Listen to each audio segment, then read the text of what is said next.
We all go a little mad sometimes. I'm Charles Rentham with a retro review of Psycho. 60 years old this year. It's my favorite Alfred Hitchcock movie of all time, among a few others that are on this collection I may retro review later this month.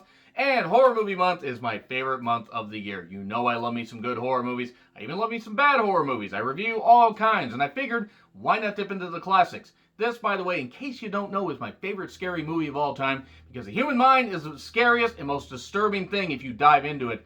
And goddamn, Anthony Perkins as Norman Bates, fucking hell, he didn't need to do any other role after this. He could have simply just lived off of, this reputation alone, though he did do other movies after this, and he did the Psycho sequels, which, let's not talk about those. But yeah, this was a role that set him up as one of the most iconic in horror movie history. And some may argue that this is more psychological horror. Well, that's still horror. And it's just fucking disturbing. I mean, Alfred Hitchcock, the way he directed movies, goddamn, just fucking fantastic filmmaker. My favorite director of all time. While I fully recognize that the way he dealt with his leading ladies maybe wasn't exactly the best, he loved them a little too much, if you know what I mean. This was a great goddamn movie. A fantastic, an iconic goddamn movie. And yes, I may use the word iconic a few times. I can never get bored watching this. I could watch this movie once a month and not get bored. I could see something a little bit different every single time. Yes, some of the technical things are not going to hold up after 60 fucking years, but you know what? Alfred Hitchcock was a goddamn master of smoke and mirrors, and just the way he had the music, he framed the shots of, where the cop is talking to Marion Crane. That was, a really, really good scene after she was asleep in her car on the side of the road. Just looking at her, just the way they filmed that, the way they paced the scenes, and the way everybody played their roles perfectly. I mean, I wrote down, all the characters here. Lillian Crane, Vera Miles, who was Marion Crane's sister after Marion got stabbed in the shower. Vera Miles is great. Still alive, by the way, at 91 years old. Sam Loomis, John Gavin, very good actor as well. He played the boyfriend of Marion Crane, even though, he was also married. Marion Crane, Janet Leigh. Janet Leigh, pretty much like one of the most famous, iconic, whatever you want to call it, like scenes in horror movie history, the shower scene.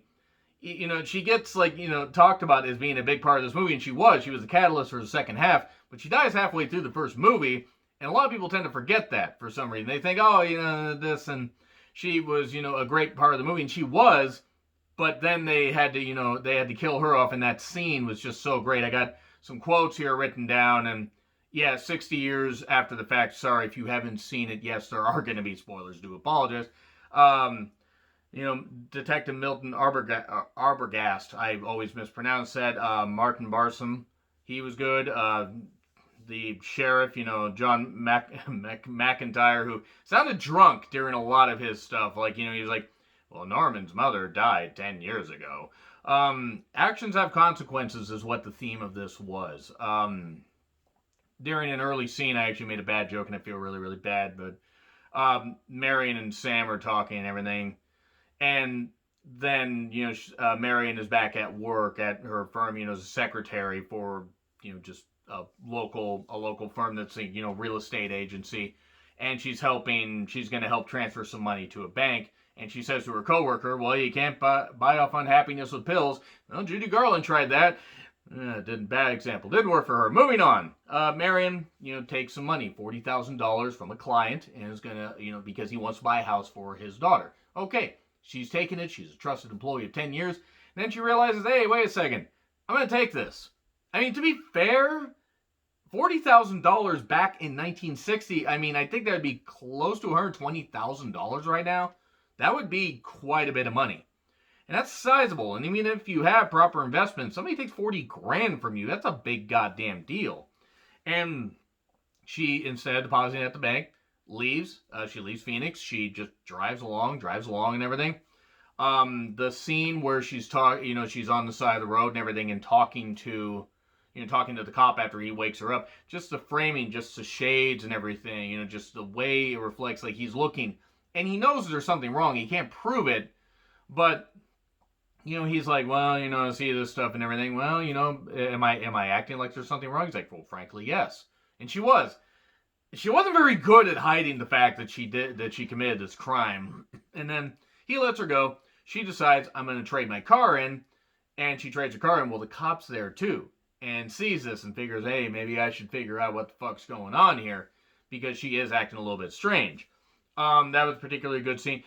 Janet Leigh's fan-fucking-tastic in this movie. She's only alive for like first 45 or so minutes. But she's great in this. She cemented her legacy in, like, movie history, horror movie history, just being great as, like, somebody that knows she shouldn't do this, but it's greed. And, I mean, I don't blame her.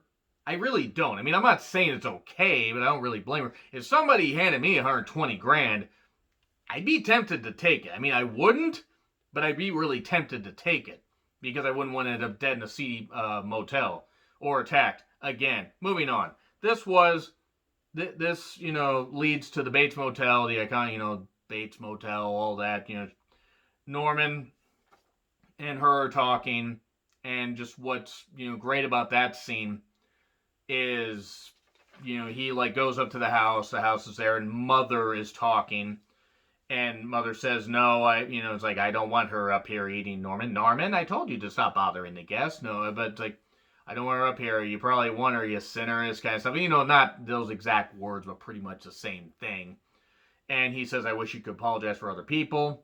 A boy's best friend is his mother. They have this talk. The dinner scene in particular is really chilling. Just the way they do this, the way Norman goes from, kind of like good to bad, because, he's got this thing going on in his head. And Janet Leigh's like, I didn't mean to pry. I'm talking about maybe putting Norman's mother in a home, not trying to be mean, but if she's that hard to take care of. And he's like, have you seen those places? I wouldn't do that to my mother. Who could do that to somebody they love? And that's true. And she talked about going mad. It's like, well, we all go a little mad sometimes. One of the most iconic lines, a line used in Scream, 36 years later, which is another movie I may need to retro review at some point. I think I did, but I think I might need to again.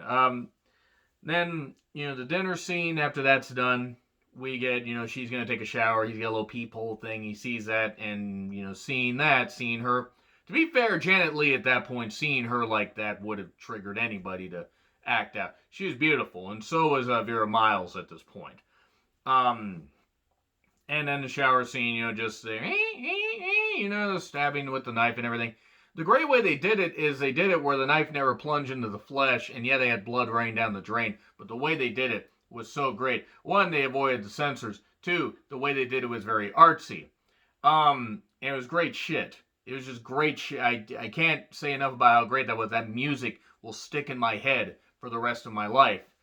And then it's like, oh God, Mother, blood. And then he cleans up the body and the car and the money. He doesn't even realize the money's in the newspaper, because she's going to go back to Phoenix, face the consequences, pay the money back and everything. And, that way it would just be, everything would be good. But by then it was too late. And he doesn't realize about the money, because he realized, well, he loved this woman, and something got triggered in him, and he killed her, because, Norman Bates is actually his mother, because of course he is. And then the investigation starts. We get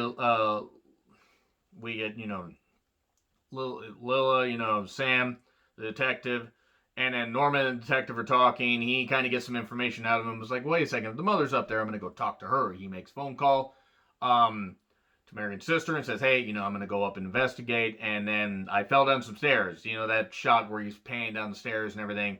He dies. He gets stabbed repeatedly. The fall might have killed him, actually, the way those stairs were.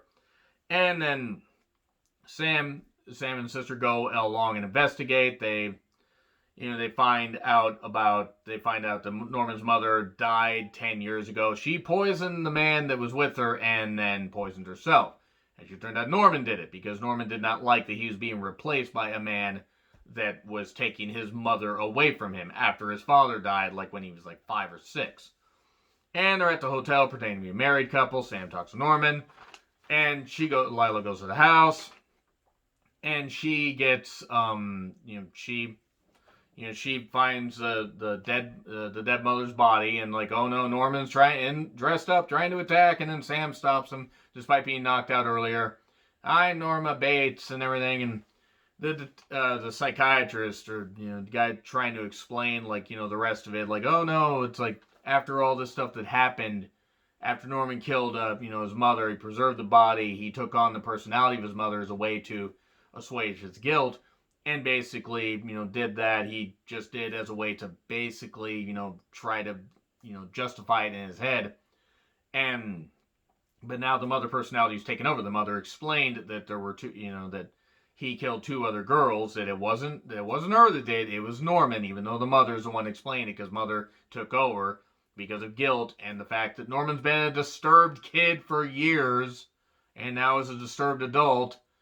How nobody caught on to the fact that Norman was like this, I don't know. I don't know how Marion couldn't have just said, "No, I'm good. I'm gonna go now. I'm gonna go now," even though it's a rainstorm. But I wrote down the final bit of dialogue where they pan in the room and it's Norman in the blanket and it's mother talking for him. It's like, it's sad when a mother has to speak the words that condemn her own son, but I couldn't allow them to believe that I would commit murder. They'll put him away now, as I should have years ago. He was always bad, and in the end, he intended to tell them that I killed the girls and that man. As if I could do anything. Sorry, I'm trying not to get too disturbed by this because it's a really, really chilling thing because they just pan in on his face. As if I could do anything except sit and stare like one of his stuffed birds. They know I can't even move a finger, and I won't. I'll just sit here and be quiet. Just in case they do suspect me. They're probably even watching me right now. Well, let them. Let them see what kind of a person I am. I'm not even going to swat that fly. I hope they are watching. They'll see, and they'll know, and they'll say, why she wouldn't even harm a fly. And there you go, right there. They're pulling the car out at the end. What's great, by the way, is right after that line's done, they fade away. They transition to the next scene, and you see a skull start to go over Norman Bates' face. And it's just really, really good shit. The way Hitchcock does this movie, I know that some people may point to other films of his that he's done and say that it's his best. And that's entirely your decision, but I just think Psycho's his best one. I think it's picture perfect way to capture the disturbed mind, and just the great acting, the camera work, and all that, the music. It's just great shit. It really, really is great shit. And it's my scariest movie of all time because, God, it is still chilling after 60 years. Anyway, agree, disagree with what I said? Like, share, subscribe, Twitter handle in the description. I'm John Retlin. I'll see you soon.